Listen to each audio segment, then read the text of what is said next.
Find other great podcasts like this one at Podmoth.network.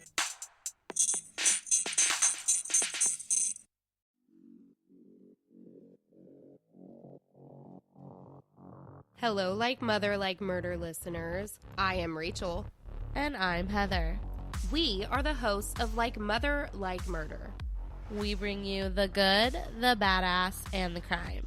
Each week, we bring you stories from missing and murdered to survivors and women who empower you. And of course, some mom talk sprinkled in. Check us out wherever you get your podcasts at Like Mother, Like Murder. And give us a follow on social media so that we can say hi. Okay, love you, bye. Okay, love you, bye.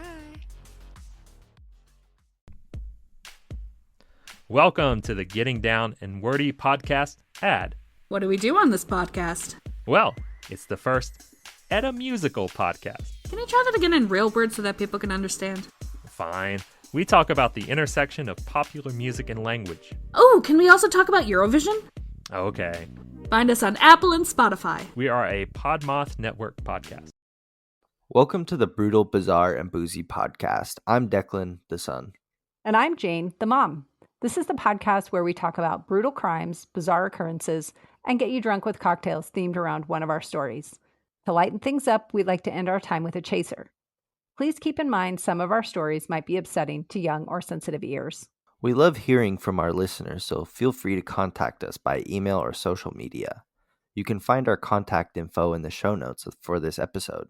If you'd like to support us through Patreon, you can find us there at Brutal, Bizarre, and Boozy Podcast, or use the link in our show notes.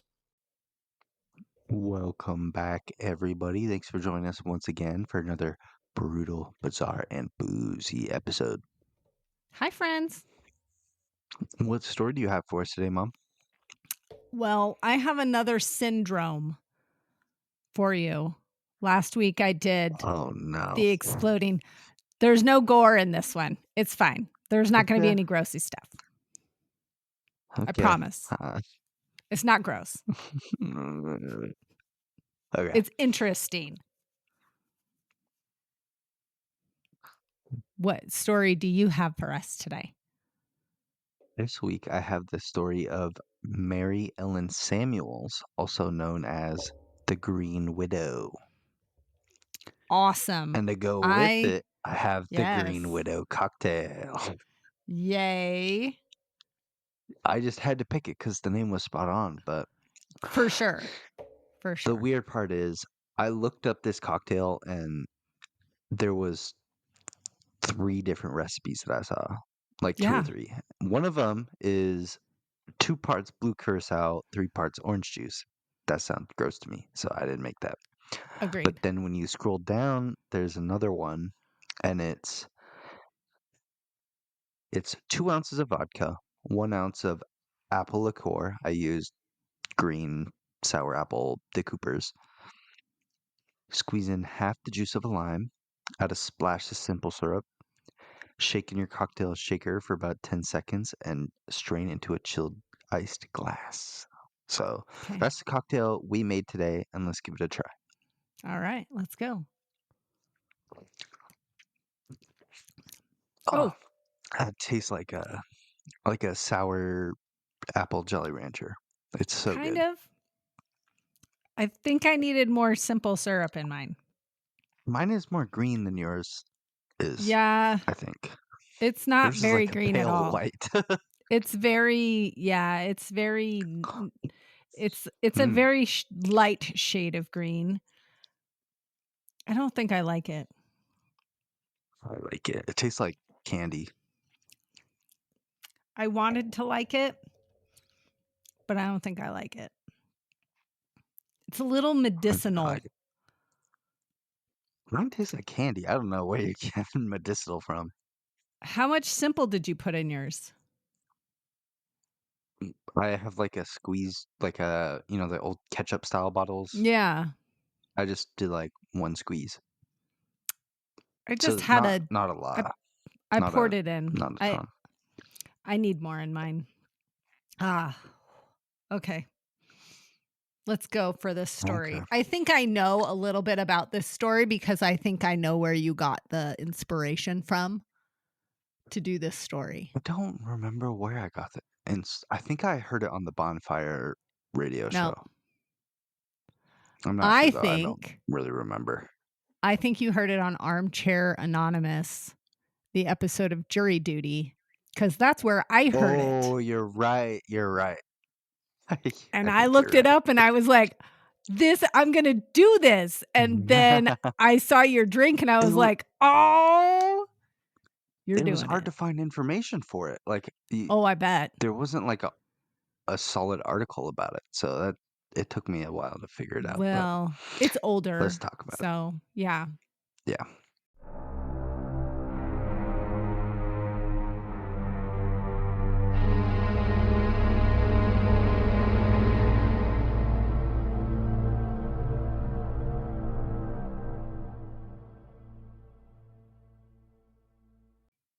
So Bob Samuels grew up in Santa Ana, California, and was very interested in photography when he was growing up. As a young adult, he worked his passion and skill into photography to work his way into the movie shoots as an assistant videographer for big name movies such as Beverly Hills Cop and Lethal Weapon 2. After divorcing his previous wife, he reconnected with Mary Ellen Gurnick, who he went to high school with. They hit it off, and in 1980, Mary and Bob were married. Their marriage started off great, but as the years went on, Mary began to get bored as the two settled into married life. Well, marriage is hard. He was always gone. I mean, yeah, but he was always gone and she wanted to party. Oh, yes, that is problematic. Yeah. Bob was working long hours on set, and while he was gone, Mary would often do her favorite hobby, shopping. Okay. The two got into an argument over her spending after he found out she spent over $22,000 in 1 month. Wow. And that was in the 80s. Yeah. So I couldn't do that unless I bought a car. How do you buy that many clothes and shit? Bags, jewelry.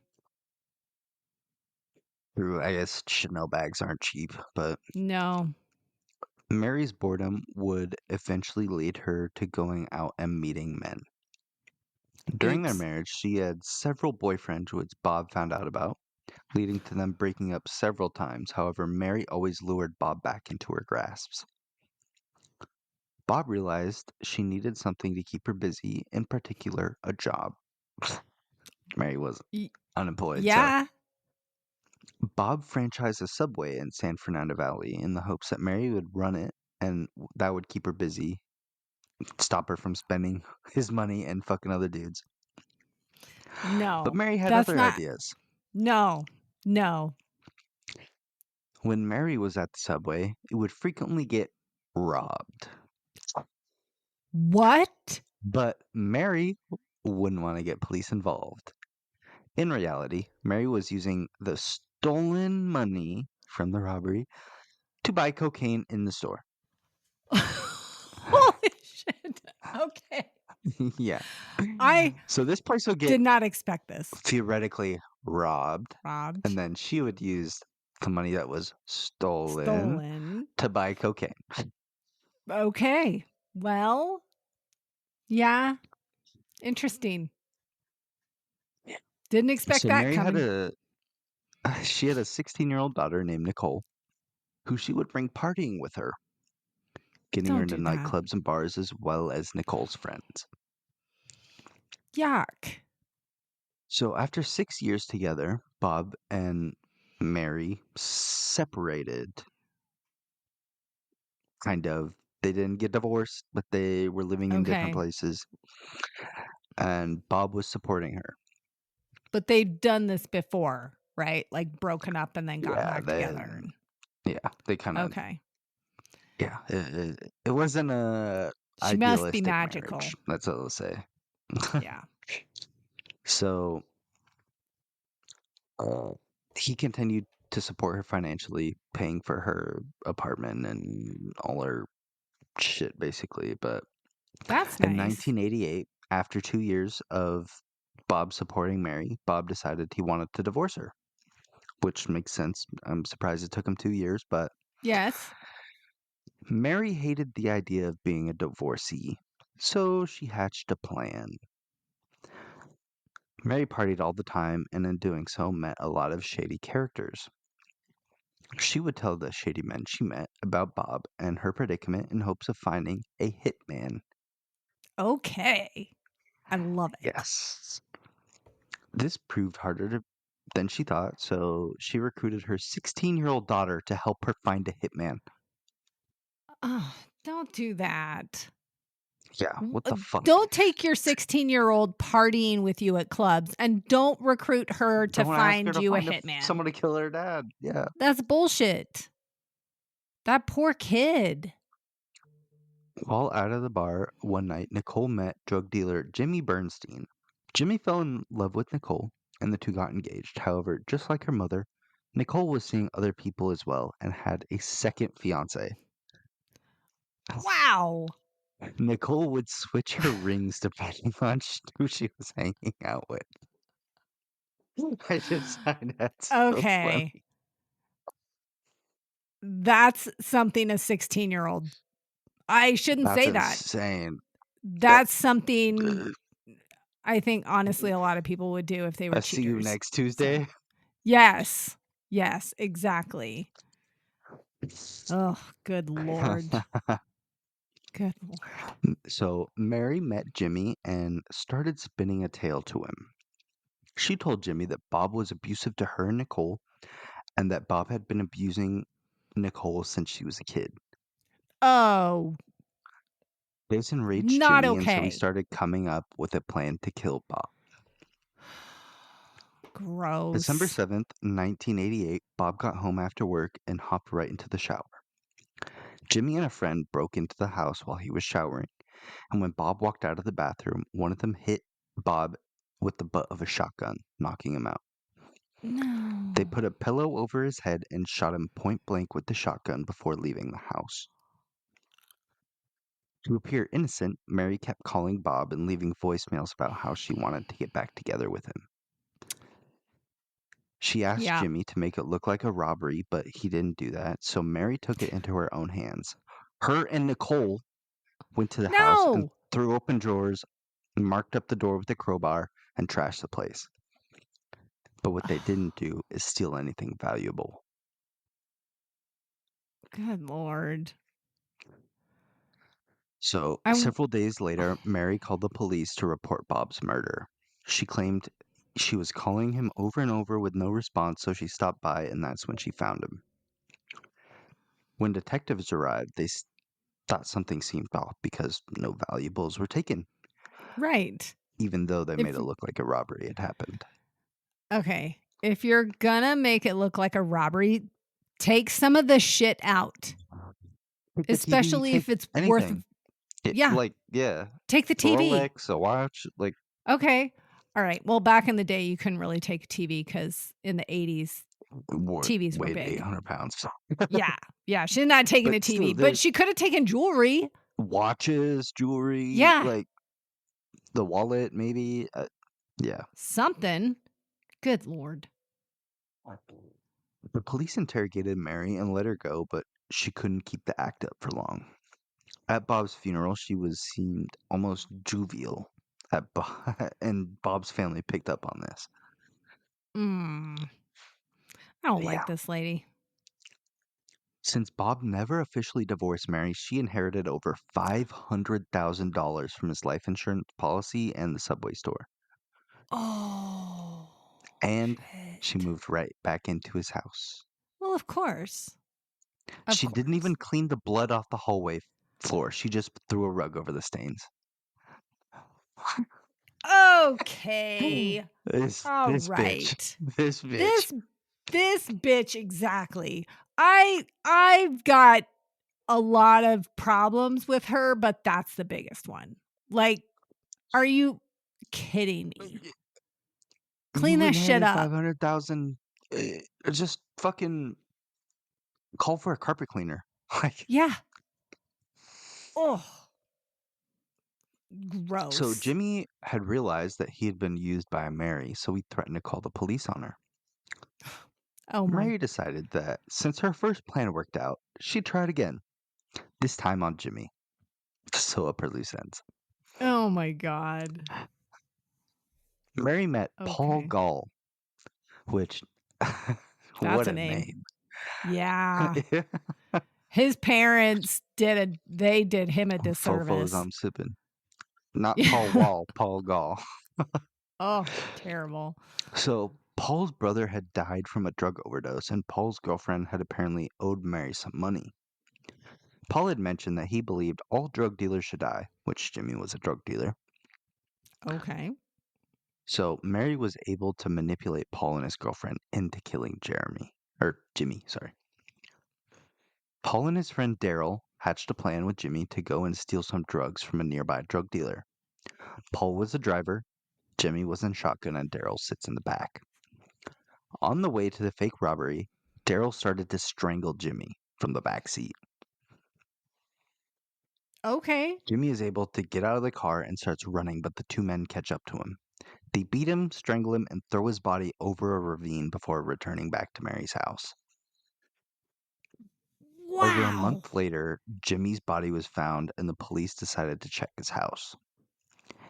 Inside, they found $25,000 life insurance policy that was filed a day after he killed Bob, with Nicole being the recipient. Okay. Yeah. Okay. Yeah. That, Again, don't there involve couldn't be your a teenage bigger red daughter. flag. Yeah. Yeah. Oh, goodness. Ann Hambley was Paul's roommate, and when police arrived at their home, they questioned Ann. Ann mentioned that she thought Paul was responsible for Jimmy's death, and Paul was brought into questioning.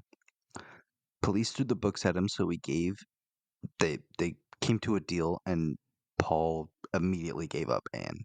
Ratted her out. Yeah. Yeah. Sorry, not Ann, Mary. Mary was arrested 6 to 8 months after Bob's murder. She had spent almost all of the $500,000 and earned the name Green Widow after a photo of her covered in $20,000 in cash was revealed. Did you see that picture? Mary, yes. Yeah, I had to look I up looked the it picture. up. It's I looked Mary it up. was given the death penalty, and that's where she sits today. Right. She's not getting executed. It's in California. In California, she's not getting executed. They don't execute she's still on anybody in death row. California.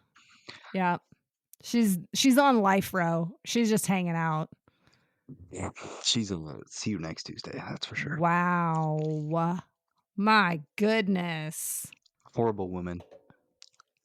I get like tie up your loose ends. I get that, but fucking hell. Be smart about Move it. back into the place that your husband was murdered and just don't even clean it up. You just Don't rug over look it. shady. Don't look shady. It's gonna be one of our. It's a horrible story. Yeah, it is. Wow. That picture of her covered in $20,000 is pretty funny, though. Yeah. Makes me wonder who took the picture. Whatever boyfriend she was seeing at the time, probably. Good point. She had a few of them, it sounds like. Eeks. And she involved her kid. What a fucking bitch. That's shitty. Yeah. You're right. See you next Tuesday.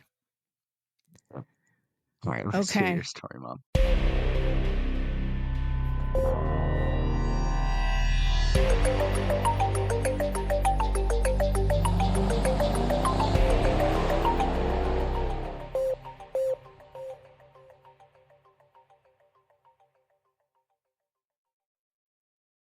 Are you ready for my syndrome story? I promise there's no explosions in this one.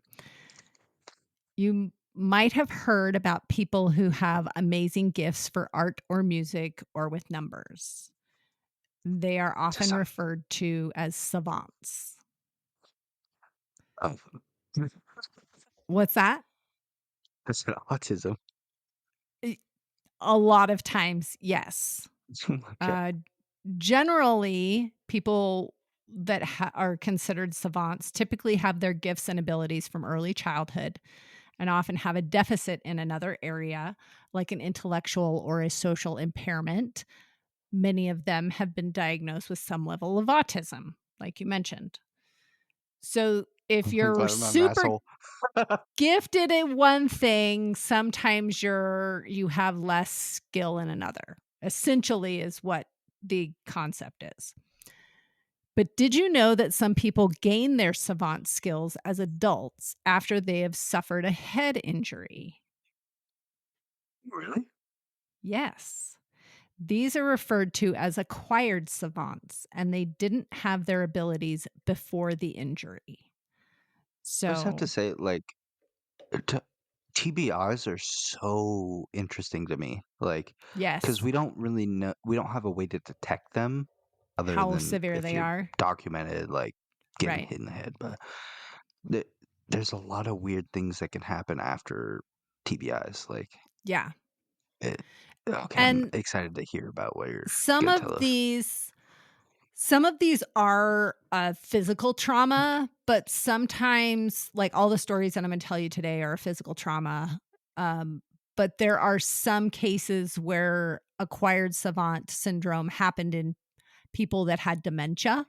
So, like a part of the Oh, brain really? deteriorates from Yeah. dementia, and then it comes back. They have this other skill that Hmm, appears. So that's it's super not interesting. just Okay. adults. It does happen in kids. And one of the stories is about a childhood trauma, but the kid did not have the skills before, and the kid had the skills after. Okay. So this condition often develops after someone suffers an injury, specifically to the left anterior temporal lobe of the brain. So basically Temporal lobe, the front left side right here, like near the temple by the ear. So okay. right in front of the ear, essentially. So it's not the frontal lobe, it's the Correct. brain is It's so the temporal. confusing. So So frontal is like forehead. the frontal is right before the temple, then Yes. front. Okay, and then it goes to the temporal, and then back to the Temporal is right here. mandala or whatever. Like it's a smaller lobe right above the ear, basically. Then you've got the parietal, which sits on like either side. And then the occipital is the back. Okay. So temporal, just think like the temple, your temple Temple. behind Okay. your ear, like behind your ear and in front of, or behind your eye and in front of your ear, basically. Okay. Yeah. This part of the brain is responsible for communication, part of your senses, processing emotions, and is used in accessing memories. So there's a lot of stuff that happens in that part of the brain. And when one side of the brain is injured, the opposite side often compensates for the deficit due to the injury. Some believe that the skills are not newly gained, but had existed in the brain before and are now being released. So that concept is like you really are smart at math, but it's kind of being covered up by other functions. And now those other Things. functions are gone. So like And so now they're forward. something that they had learned as kids, maybe, and it blocked out, Potentially. and now it's okay. So if your Yeah. grandpa taught you whittling, and then you Well, all of a sudden know how to whittle really good, like these that, ones, something like that. not necessarily. Okay. These people don't have, necessarily have these skills or have ever learned them. We'll get into what some of those are. Basically, acquired savants have demonstrated abilities in interesting areas like music. Some can suddenly play instruments that they couldn't before. Yeah, So if you're telling me if I hit my head enough, I could learn how to play guitar? maybe. Just hit it on the left side behind your eye and in front of your ear. Be careful. Don't damage the frontal lobe. That could be problematic. It's already damaged enough. Calendar calculating, which is making complex mathematical calculations based on calendar dates. Even That making those is one of the calculations. craziest fucking Mhm. things like that. I keep saying This is autistic, but like the that's savants. what I'm like. What I've seen is people be like, "Oh, what day was a Thursday in 1970?" And they know exactly what date And it they, is. Like yes, it's incredible. It's incredible. Like it how is. they're able to just calculate. Like no, it's I don't insane. know. It's wild. But they can also do this between different types of calendars. So I don't know. Like the Mayan. I don't know. Maybe it's The wild. Mayan just had a bunch of autistic people making calendars. Could be. Could be. Mathematics is another Okay. area, often done very quickly or in complex equations. Art, like painting, drawing, or sculpting. Mechanical or spatial skills, like being able to accurately measure things without the use of tools. So you can be like, it's 12 feet 6 3/4 inches and not have a tape measure. I mean, I can do that, but in a stupid idiot way. Like if you my knuckle, I know that when I curve my knuckle like this, it's one and a Yeah. half inches. So I can measure things like that, But not like feet. not look You're at not it and see you're not like, going yeah, to take your I finger can't. and be like, "Oh, 1, 2, it's 3, 4. exactly. You're not doing that. Yeah. You're not doing that. Bullshit." Yeah. Some Yeah. of them can tell time perfectly without using a clock. Languages is another area, like suddenly being able to speak or comprehend a language that they have never studied before or didn't know before proficiently. Now all of a sudden they can speak this language. Maybe we'll talk about this in a future episode, but there was a guy that got like a heart transplant or something like that. And Yes. he knew how to speak Mandarin or something like We that. have to look that up because Yeah, I've heard we of have to that a couple of talk about it. times. Yeah. There's multiple instances of that happening, which is super bizarre, but Yeah, I want to know that. Some yeah. of them have detailed knowledge in fields that they were not previously familiar with, and some have unusual sensory changes in touch, vision, or smell. These are So all off that, of TBIs? yes, or dementia, basically some injury, Well, whether yeah, it's a physical injury to the injury brain. or deterioration of the brain. Yeah. And Okay. the sensory changes are like where they could, like, if you see something or you smell, like, have you ever heard of people that are like, oh, I can smell that color, where it's, Yeah, synesthesia? yes, Yeah, okay. yes, which I'm going to cover in another episode. It's down on my Synesthesia's list of weird, but things. Yeah. I read a book where the main character has synesthesia and it's super interesting. It's a fictional book, okay. but still, I want to cover it. It's cool. Anyway, for some reason, Savant syndrome as a whole, is more common in men than women by 6 to 1. I think Don't know why. that's due to men having a higher percentage of TBIs, probably. That could be. Men are, I mean, Contact women play sports football and too, shit, but yeah, and they're doing contact sports stupid and stuff. motorcycle riders are primarily men. Like, there's That could more be. chance for men to get hit in the head than women. Valid point. Not Valid from a point. sexist standpoint, but Yeah, just I totally a agree with you. logistical one.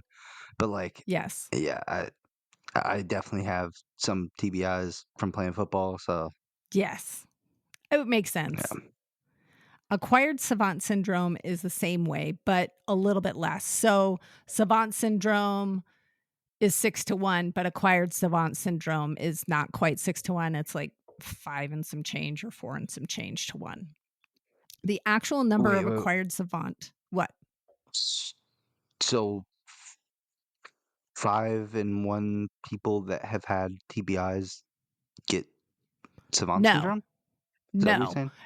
No, it's just saying that of the people that end up with acquired savant syndrome, there's more men than women. Oh, 5 and by 1 are men. About a ratio of 4 or 5 to 1, depending on the source. I was like, I didn't get any savant shit. Not that it's not that frequent. Okay. I was getting it. And honestly, there's only anywhere from 40 to 60 total cases reported of acquired savant syndrome. So it's pretty rare. It's pretty rare. So I'm going to talk about some of the notable cases that have been reported, only a few of them. Alonzo Clemens was born in Boulder, Colorado. When he was 3 or 4 years old, he suffered a fall, and that led to a brain injury and significant developmental disabilities. Soon after the brain trauma, he became interested in playing with clay. According to his mom, he had no interest in playing with clay before, and then all of a sudden, he's like, I want to play with clay. And that was the only thing that entertained him and like he could focus on.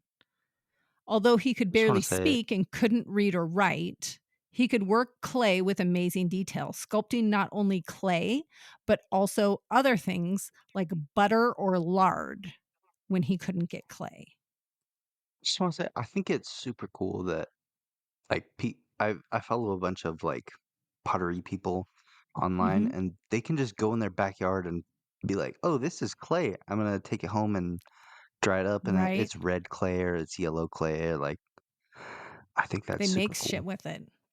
Yeah. I know. It's a messy hobby, but it's a cool hobby. It is a cool hobby. Now, sculpting by itself is cool, like we said, but not necessarily worthy of being considered savant in status if you're going to be a savant of something. Depends on what they're making in clay. Exactly. It makes it pretty amazing that he makes these sculptures from memory. He can make a realistic, lifelike 3D sculpture of an animal that he sees in person, on TV, or has even been given a picture of and only shown for a few seconds. So you can show this guy a picture of when did he a hummingbird get hit in the head again? When he was 3 or 4. Old? 3 or 4? Okay. Yeah. He's never received any formal training in sculpting either. So he's like, one of his famous sculptures is of horses, young horses. And there's a couple of them and they're running and playing. And so it's a movement type sculpture that he has made from memory. Not like he live on a ranch and knew a lot about horses. Watch like he horses saw a all his picture. life. Yeah, he just saw one of them running. Okay, that's cool. Yeah, it's cool as it's fuck. really cool. Another case is that of Tony Chicoria. He was well into adulthood when he received his traumatic injury. Prior to being injured, he made some great personal accomplishments, becoming a medical doctor and specializing as an orthopedic surgeon. When he was 42 years old, he was standing near a phone booth when lightning struck, literally. And so for some people who are not old enough to know or have never seen a phone booth, it's like metal and there was a phone inside and the lightning struck it. And the lightning jumped from the phone booth into his body.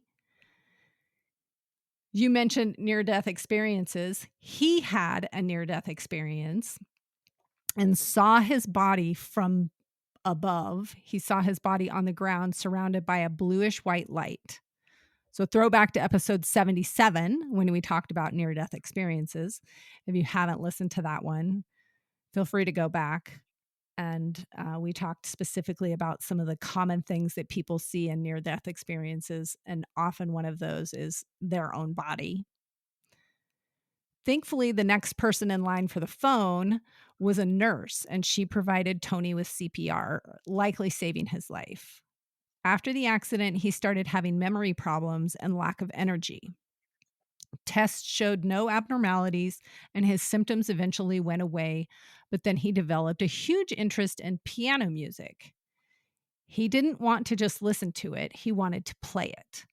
He bought a piano and quickly taught himself to play and soon began composing music. So, not enough to just play, he wanted to write piano music. About 3 months after the accident, he was spending the majority of his time playing and composing piano music. He has played publicly in theaters, playing well-known composers and also his own written pieces. So, not something that that's just super impressive. I know, crazy, right? Some Music is people like it's I've wild. tried so hard to get into instruments. Like I did the cello, I did Guitar, trumpet. guitar. Yeah. Yeah. It's something that you have to have like In your brain. it should be a genetic thing, like a genetic makeup almost, like Yeah. the ability to play music well. Like I would agree with that. it's so difficult to get into. Yeah. Granted, my cello melted when we put it next to the Oops. radiator. Yeah. Orlando so interesting. Sorrell suffered his injury as a child. When he was 10 years old, he was playing baseball with friends when he was hit in the head. He didn't tell his parents about the injury and never had any medical care for it. Not shocking. What 10-year-old tells their parents they were smashed in the head with a baseball? Okay. I'd like to say that my eyes are so dark that you guys couldn't tell when I had a concussion or not. So. No, probably not, unless we were staring at them. I guarantee I had a couple. Yeah. I never turned you into had a some savant. concussions. I wish I did. For sure. Orlando suffered from headaches for several months, but once they subsided, he developed a new talent.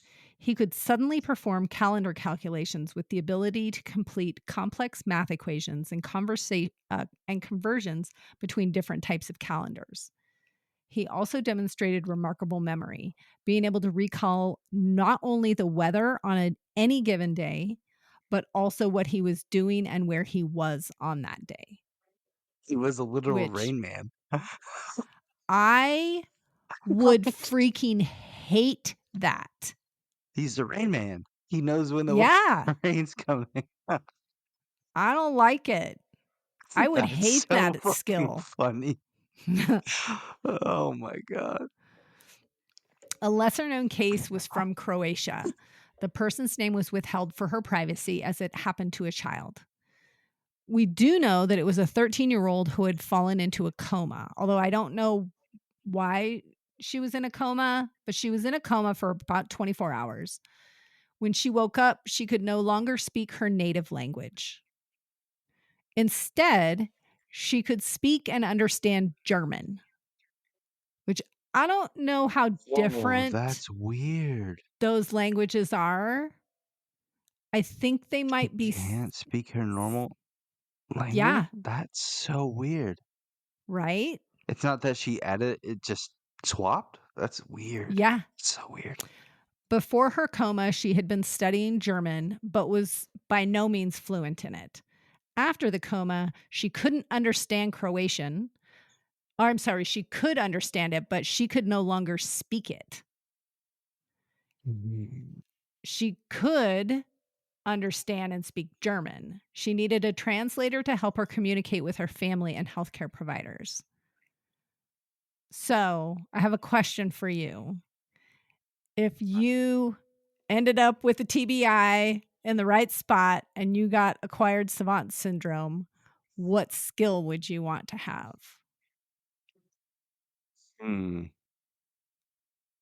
Math, I think. I've never been good at math, and if I was good at math, it's just suddenly like I think it hindered my math getting concussions. So it might have. I think I'm owed it.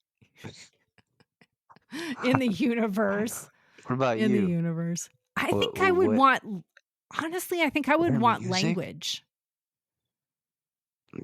I think I changed my answer from math to music, but if you could just suddenly play guitar, like it'd be so sick. It would be That'd really be so cool.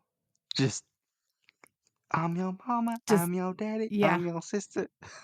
Yeah. I think language would be cool. if you could gain multiple languages, like it. I mean, yeah, I failed at math, or not at math, Spanish. So Right. I think I don't know, if I had the chance to become a savant in the Spanish, it would have happened in high school when I was taking it and I got a Yeah. concussion, but True. I don't know. Although art would be neat I because think you I could choose make money music. from that. Music or art because you Well, could make money from yeah, that. you could make if you just became like Billy Strings on the guitar, like Yeah. I I think can I choose say music. I don't think I would choose synesthesia because that would be friggin' annoying. If you suddenly were like, I can taste No, colors. I think it'd be really cool if you listen to a song and you just get like a color show when you close your eyes. Like that's what it's like taking mushrooms, I was but going to say, just take some mushrooms if that's what you're yeah, you going get for. synesthesia. Oh my goodness. Ugh. All right. Well, that's my story.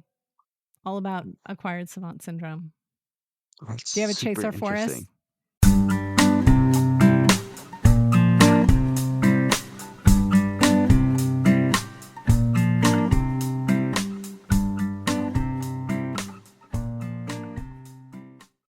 I do.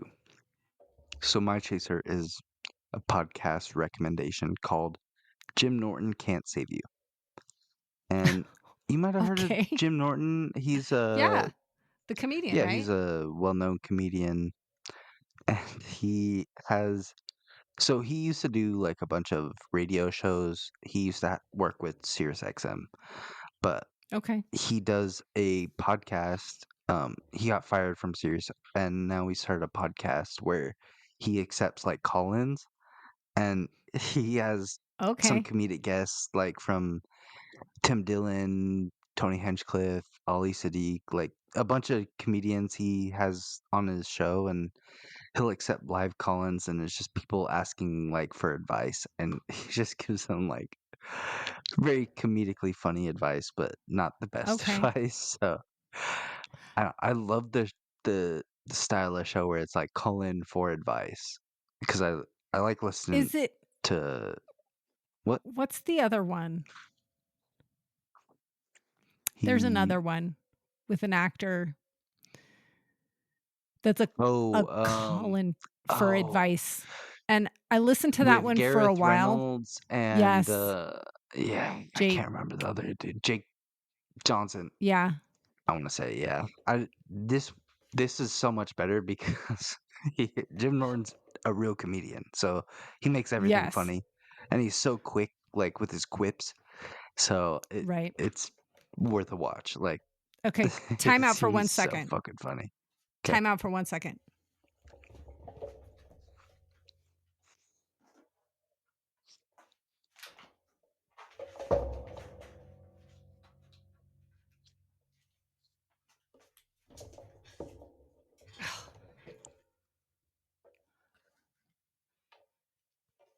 Wrong ear. Sorry about that. Worse. I forgot to plug my laptop in when I came in here to record, and so I almost died. Almost died. No, it's a good watch. It's pretty funny. I mean, I've listened to it. I've listened to every single episode, and he has like because Jim Norton was a big proponent of Opie and Anthony, which I never really listened to. I Okay. wasn't old enough, I never but got into that. he gets Anthony Cumia, I think one of the people from O and A, and Okay. it's really funny. I'll have to check it out. Yeah. What's your chaser? My chaser is a watch recommendation from Prime, and Mike Rowe, the host of Dirty Jobs, has a new show called Somebody's Gotta Do It. And it's basically Dirty Jobs, but not It sounds like not just dirty jobs. Like there's other stuff. Like he goes and visits a bird sanctuary, and so they're talking about like raising these birds and stuff and how they have to dress up so they don't freak these birds out, and so the birds that they're raising don't get imprinted on people. They want them to be birds so that they can eventually rewild them, kind of thing. So they're Dress up taking as a mother goose so the goose imprints on real goose. kind of, yeah. Okay. So That's fine. it's a really cool show. We've watched a bunch of episodes. It's got quite a few episodes on there, and from everything from dance, like a dance troupe, to rewilding birds that are near extinction, and they're trying to bring back this species from the edge. And so it's a cool show. I like it. I think you'll like it because you liked Dirty Jobs. The Crow. A little side chaser. He started a scholarship program for blue collar jobs, basically. Yeah. So like he'd pay for a bunch of kids to go to like trade colleges and Trade stuff schools. like that. Which it's cool. It's yeah. really cool. He's a solid guy. He went on Theo Vaughn's podcast this past weekend a bunch. So Oh, really? Yeah. Oh, cool. It's really cool to hear his perspective of kind of encouraging younger dudes to go into trades, because it's kind of a dying art. Is the trade program? And it's definitely an art, it's and 100% it's needed. Like Yeah. Cool. It's super cool. Love Mike Rowe. Yeah. And I love that chaser. Yeah. Yeah. I think that wraps us up. Listening. Yeah. Thanks for listening, everybody. Go ahead and check us out on YouTube if you're listening right now and you want to see our faces and our weird backgrounds. Yeah, your background's way cooler than mine, but I put in a lot of time and effort on my background. Yeah. We can work on yours. You can't really see mine. I tried to put I put time and effort, but not as much as my background is hidden by my body. Yeah. All right. Love you, Mom. Love you, bud. Bye. Bye.